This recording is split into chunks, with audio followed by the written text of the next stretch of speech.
कहेगा कि इसको समुच्चय निर्माण रूप में बदलिए, तो कैसे बदलेंगे? इसमें दिमाग नहीं लगाएंगे, थोड़ा सा दिमाग लगाएंगे। देखिए कैसे हल करते हैं। मान जाइए ए रोस्टर रूप में दिया है ना, तत्व के रूप में दिया है ना, अवयव के रूप में दिया है ना, समुच्चय ए दिया है। कितना दिया है?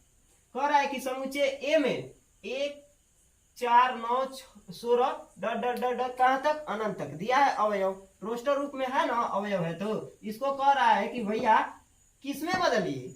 समुच्चय निर्माण रूप में बदलिए। तो बिल्कुल थोड़ा सा दिमाग लगाएंगे और आसानी से हल कर देंगे। समुच्चय निर्माण रूप कह दिया तो हमारे दिमाग में आ जाना चाहिए कि समुच्चय निर्माण रूप में क्या प्रयोग करना है? चर राशि का प्रयोग करना है भैया। सीधी सी बात है। बात समझ में आई कि नहीं आई? ओके, चलिए डायरेक्ट टॉपिक पे चलते हैं। यानी कि सवाल हमसे क्या किया है? रोस्टर रूप में दिया है और समुच्चय निर्माण रूप में पूछ रहा है, तो ज्यादा कुछ नहीं करना है। तो समुच्चय निर्माण रूप में क्या लिखेंगे? मान जाइए ए दिया है समुच्चय, इसमें देखेंगे कि कौन कौन सा अवयव दिया है। मान जाइए 1 से चालू है, तो 1 से चालू होगा तो वो प्राकृतिक संख्या ना होगा। तो इसमें थोड़ा सा दिमाग, इसमें बस लगाइए थोड़ा सा दिमाग। तो 1 दिया है तो 1 का वर्ग दिया है ना, 4 दिया है तो 2 का वर्ग दिया है। आगे बढ़ेंगे प्राकृतिक संख्याओं में, यानी कि 9 दिया है तो 3 का वर्ग दिया है। दिया है कि नहीं दिया है? बस इसी को चर राशि के साथ प्रयोग करके क्या करेंगे? समुच्चय निर्माण रूप में लिख देंगे। बात समझ में आई? तो देखिए इसको कैसे लिखेंगे।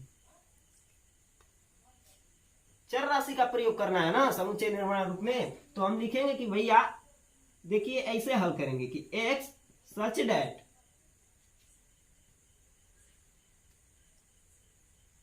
x है एक प्राकृतिक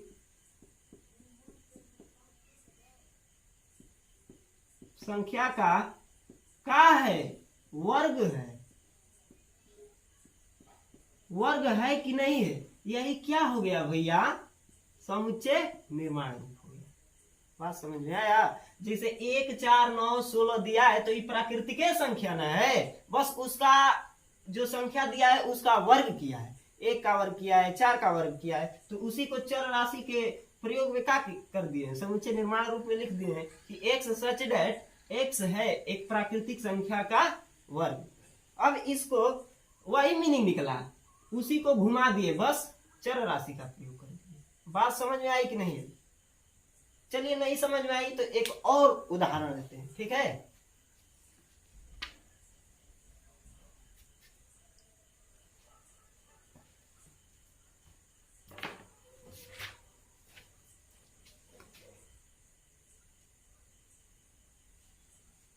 मान जाइए इसमें दूसरा उदाहरण लेते हैं। समुच्चय ए में दिया है कितना अवयव? 4 अवयव। देख रहे हैं, हमें दिखाई दे रहा है कि 3 है, 6 है, 9 है, 12 है। इन अवयवों को आगे पीछे लिख सकते हैं, कोई मतलब नहीं है। समुच्चय के अंदर या तो 3 लिख दे या तो 12 लिख दे, कोई बात नहीं है। यानी कि मैं क्रम से लिखा हूं 3 6 9 12। रोस्टर रूप में दिया है, कह रहा है कि भैया इसको किस में बदलिए? समुच्चय निर्माण रूप में लिखिए।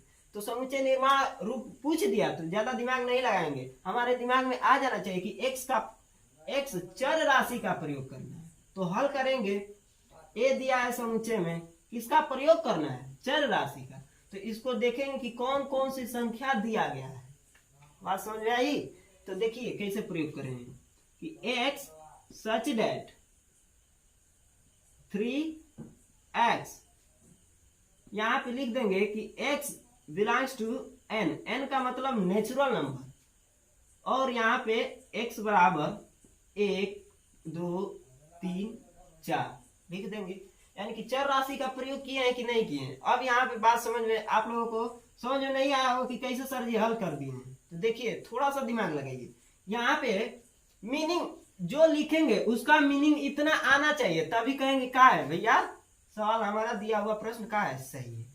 तो देखिए जांच करते हैं, चेक करते हैं। यानी कि x का मान जाइए ये दिया गया संख्या है, वो प्राकृतिक संख्या ना है यहाँ पे। तो ये तो प्राकृतिक संख्या शॉर्टकट में लिख दिए कि x बिलोंग्स टू, यानी कि x का अवयव कितना है? 1 है, 2 है, 3 है, 4 है। अब बारी बारी से इसमें रखेंगे। 3 में मान जाइए 1 रखिए तो कितना आएगा? 3 आएगा। अब 2 रखेंगे तो 3 गुणे 2 कितना आएगा? 6 आएगा। 3 रखेंगे तो 3 गुणे 3 आएगा 9 आएगा। अब 4 रखेंगे 3 गुणे 4 तो कितना आ जाएगा 12। इसी को समुच्चय के अंदर लिख देंगे तो आ गया कि नहीं, ऊपर वाला आया ना, आ गया कि नहीं आ गया। चाहे इस तरह लिखिए चाहे इस तरह लिखिए, बात समझ में आई। उसका मीनिंग एक ही निकलना चाहिए, लेकिन समुच्चय निर्माण रूप में पूछा है तो एक्स चर राशि का प्रयोग करके हम लोग लिखेंगे। बात समझ में आई कि नहीं आई, ठीक है।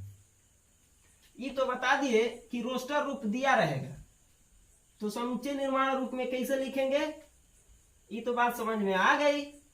अब दूसरा हमसे प्रश्न पूछेगा, सर जी तो ये तो बता दिए कि रोस्टर रूप दिया रहेगा तो समुच्चय निर्माण रूप में कैसे लिखेंगे। अब यहाँ पे प्रश्न उठता है कि यदि समुच्चय निर्माण रूप में दिया रहेगा कोई भी प्रश्न, उसको कैसे रोस्टर रूप में लिखेंगे। बात यहाँ पे आई कि नहीं, प्रश्न उठेगा कि नहीं उठेगा, ठीक है। तो चलिए आगे उदाहरण लेकर आए हैं कि समुच्चय निर्माण रूप में दिया रहेगा तो उसको कैसे रोस्टर रूप में बदलेंगे हम लोग, ठीक है। यानी कि कोई भी समुच्चय दिया रहेगा तो उसको पहले पहचानें कि यह रोस्टर रूप में है कि समुच्चय निर्माण रूप में। तो दिया गया हमारा सेट समुच्चय x में x सच डेट कह रहा है, हमसे प्रश्न पूछ रहा है कि x सच डेट x संख्या 6 से कम एक प्राकृतिक संख्या है, जिसको किस में बदलना है, रोस्टर रूप में बदलना है। तो रोस्टर रूप यानी कि यह दिया है ना, चर राशि में दिया है तो ये किस विधि में है, समुच्चय निर्माण रूप में है। अब इसको किस में पूछ रहा है, रोस्टर रूप में पूछ रहा है। तो रोस्टर रूप पूछ रहा है तो थोड़ा सा दिमाग लगाएंगे कि रोस्टर रूप पूछ रहा है तो समुच्चय के अंदर क्या लिखना है भैया, तत्व लिखना है, अवयव लिखना है। तो इसमें ज्यादा दिमाग नहीं लगाएंगे, एक्स दिया है समुच्चय एक्स में सीधे समुच्चय का संकेत बनाएंगे और रोस्टर रूप पूछ रहा है, क्या कह रहा है, बस सवाल को पढ़ेंगे और तेजी से क्या करेंगे 2 मिनट में हल कर देंगे। तो क्या कह रहा है कि एक्स संख्या 6 से कम एक प्राकृतिक संख्या है, यानी कि वह अवयव होगा जो 6 से क्या होगा, कम होगा लेकिन प्राकृतिक संख्या। तो 6 से कम कौन कौन सी आएंगी, 1 2 3 4 और 5 आएंगे कि नहीं आएंगी, वो भी का धन में लेना है, ठीक है। यानी कि समुच्चय निर्माण रूप दिया रहेगा तो उसको रोस्टर रूप में बदल लेंगे कि नहीं बदलेंगे, आसानी से। कोई भी समुच्चय निर्माण दिया रहेगा उसको रोस्टर रूप में तत्व के रूप में लिखने की प्रक्रिया को ही क्या कहेंगे, रोस्टर रूप कहेंगे। बात समझ में आएगी। अब धीरे समुच्चय को लेकर आगे बढ़ते हैं हम लोग। यानी कि मान जाइए समुच्चय कोई भी दिया रहेगा, मान जाइए समुच्चय ए दिया है, उसमें तत्व कितने हैं, 5 है। तो कहने का मतलब मेरा यह है कि कितना अवयव समुच्चय ए से संबंधित होगा। मान जाइए कि कहेंगे कि 4 ए से क्या है, संबंधित है। अब कह देंगे कि इसमें 8 का ए से संबंधित है। यहाँ पे दिमाग लगाओ, यानी कि मैं पूछ रहा हूं कि क्या 4 जो अवयव है, जो तत्व है, क्या ए से संबंधित है कि नहीं है। तो ज्यादा दिमाग नहीं लगाएंगे भैया, सीधे समुच्चय में जाएंगे, 4 देखेंगे कि 4 है कि नहीं, तो इसमें तो 4 है। तो सीधी से बात कर देंगे कि भैया क्यों ऐसे सवाल पूछ रहे हैं छोटा छोटा, यानी कि 4 दिया है तो सीधे से कह देंगे कि 4 अवयव का है, ए से संबंधित है। बात समझ में आया। अब कहेंगे कि यहाँ पे देखो का 8 अवयव ए से संबंधित है कि नहीं है। तो यहाँ पे दिमाग लगाएंगे, समुच्चय के अंदर जाएंगे तो क्या 8 अवयव है, इसमें 8 लिखा है, नहीं ना लिखा है। तो सीधे से उसको जवाब देंगे, जो पूछ रहा है उसको जवाब देंगे कि भैया 8 तो अवयव नहीं है ए में। तो इसको कहेंगे का यह 8 अवयव ए से का है, संबंधित नहीं है। बात समझ में आया। अब संबंध के लिए किस चिन्ह का प्रयोग करेंगे, जैसे देखिए संबंध यानी कि इसको कहते हैं, एक ऐसा प्रतीक देंगे इस तरह से एप्सिलॉन, इसको क्या कहेंगे, एप्सिलॉन।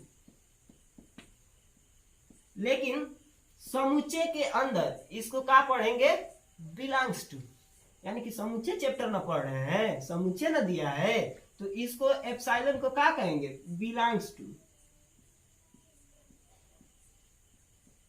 बिलोंग्स टू का मतलब संबंधित है या नहीं है। बिलोंग्स टू इसका मतलब संबंधित है।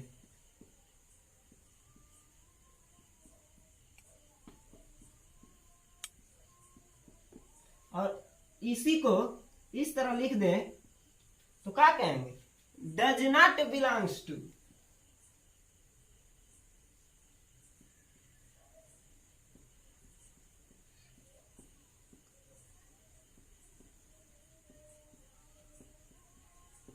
यानी कि इसका मतलब हो गया कि यह संबंधित नहीं है। जो अवयव समुच्चय से संबंधित रहेगा उसको बिलोंग्स टू कहेंगे। समुच्चय के अंदर इसको तो कहते हैं एप्सिलॉन, लेकिन समुच्चय के अंदर क्या कहेंगे, इसको बिलोंग्स टू का प्रयोग करेंगे। यानी कि बिलोंग्स टू का मतलब होता है संबंधित है। जो अवयव दिया रहेगा कोई भी समुच्चय का तो उसमें इस चिन्ह का प्रयोग करेंगे। संबंधित रहेगा तो इस चिन्ह का, और संबंधित उस समुच्चय से नहीं रहेगा तो क्या, does not belongs to. Belongs to बनाएंगे इस तरह और बस इस तरह कटिंग कर देंगे। बात समझ में आई? चलिए एक उदाहरण की तरफ चलते हैं। बात समझ में आई कि नहीं? बिलोंग्स टू किसे कहेंगे? बिलोंग्स टू का मतलब यहाँ पे हो गया कि वह अवयव समुच्चय में क्या है, संबंधित है कि नहीं है। मान जाइए उदाहरण लेते हैं, वाई समुच्चय में दे दिया ए बी सी और डी दे दिया अवयव। कितने अवयव हैं? 4 अवयव हैं। अब पूछेगा प्रश्न, भैया बताइए कि क्या डी वाई से संबंधित है? तो हम ज्यादा दिमाग नहीं लगाएंगे, तुरंत जाएंगे दौड़े दौड़े किसमें, समुच्चय में। बात समझ में आई कि नहीं आई? डी में पूछ रहा है कि क्या डी अवयव वाई से संबंधित है, वाई समुच्चय से संबंधित है कि नहीं है। तो हम लोग ज्यादा दिमाग नहीं लगाएंगे, समुच्चय में जाएंगे और डी देखेंगे कि डी है कि नहीं है। तो इसमें है ना, तो ज्यादा दिमाग नहीं लगाएंगे, किसका चिन्ह लगा देंगे इस तरह। किससे संबंधित है? वाई से। बात समझ में आई? अगर नहीं आई तो कमेंट बॉक्स में अपना क्वेश्चन लिख कर भेजिएगा, ठीक है। आगे बढ़ते हैं। अब पूछ देगा का भैया कि के वाई से संबंधित है कि नहीं है। तो इसमें देखेंगे समुच्चय में जाकर कि के है, के नहीं ना है, तो इसको क्या करेंगे, does not belongs to y. तो इसको क्या कहेंगे, बिलोंग्स टू डी अवयव वाई से संबंधित है। और इसको क्या लिखेंगे, K does not equal to y. यानी कि के अवयव है हमारा जो वाई से क्या है, संबंधित नहीं। संबंध रहेगा तो इस तरह करेंगे बिलोंग्स टू, और नहीं रहेगा तो डज नॉट बिलोंग्स टू। और समझ आई? अब यहाँ पे समुच्चय का सारा चीज आप लोगों को डीपली तरीके से मैं बता दिया हूं। अब सीधे सीधे डायरेक्ट चलेंगे प्रश्नावली 1.1 में, जो अगले वीडियो में हम लोग मिलेंगे प्रश्नावली 1.1 के साथ। ठीक है, धन्यवाद।